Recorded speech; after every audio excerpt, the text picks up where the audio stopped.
আপনার নামজারি আবেদন কি মাসের পর মাস ঝুলে আছে? ভূমি অফিসে বারবার গিয়েও কোনো সমাধান পাচ্ছেন না?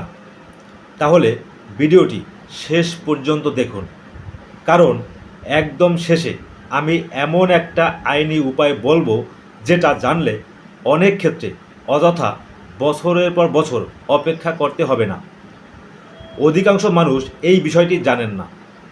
প্রথমেই জেনে রাখুন, নামজারি বা মিউটেশন হলো জমি ক্রয়, উত্তরাধিকার, হেবা বা অন্য কোনো বৈধ উপায়ে মালিকানা পাওয়ার পর সরকারি রেকর্ডে নতুন মালিকের নাম অন্তর্ভুক্ত করার প্রশাসনিক প্রক্রিয়া। কিন্তু অনেকের আবেদন বিভিন্ন কারণে আটকে যায়, যেমন দলিলে বা এনআইডিতে নামের অসঙ্গতি, ওয়ারিশ সনদ বা অন্যান্য কাগজপত্র অসম্পূর্ণ থাকা, একই জমি নিয়ে বিরোধ বা আদালতে মামলা চলমান থাকা, একই জমির জন্য একাধিক আবেদন অথবা কোনো বৈধ কারণ ছাড়াই প্রশাসনিক গড়িমসি। এখন প্রশ্ন হলো, আপনার কি করা উচিত? প্রথমে অনলাইনে বা সংশ্লিষ্ট ভূমি অফিসে গিয়ে আপনার আবেদনের বর্তমান অবস্থা যাচাই করুন। যদি কোনো কাগজপত্রের ঘাটতি থাকে তা দ্রুত পূরণ করুন।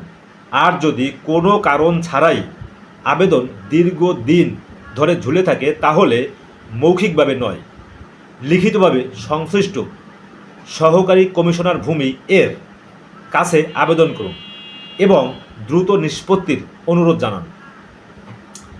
প্রয়োজনে ঊর্ধ্বতন কর্তৃপক্ষের কাছেও লিখিত অভিযোগ করুন। মনে রাখবেন, আইনের চোখে প্রশাসনিক কর্তৃপক্ষেরও জবাবদিহিতা রয়েছে। তাই নীরবে বসে না থেকে আইনসম্মতভাবে আপনার অধিকার দাবি করুন। এবার বলছি সেই গুরুত্বপূর্ণ বিষয়টি, যেটা জানার জন্য শুরুতেই বলেছিলাম ভিডিওটি শেষ পর্যন্ত দেখতে। অনেকেই বছরের পর বছর ভূমি অফিসে ঘুরে বেড়ান, কিন্তু তারা এই কাজটি করেন না।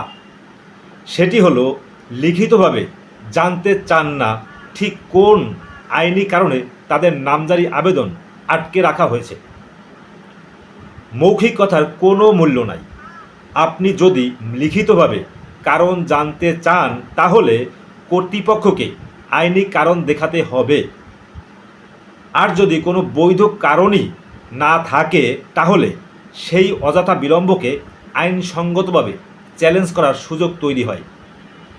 অনেক ক্ষেত্রে মানুষ অফিসে 20-30 বার ঘুরে যা করতে পারেন না, একটি সঠিক লিখিত আবেদন বা আইনি পদক্ষেপ সেটি করে দেয়।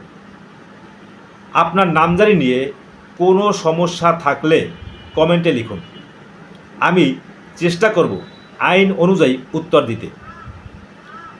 এ ধরনের গুরুত্বপূর্ণ ভূমি আইন ও বাস্তব আইনি তথ্য সহজ ভাষায় পেতে ভিডিওটি লাইক দিন, শেয়ার করুন এবং পেজটি এখনই ফলো করুন।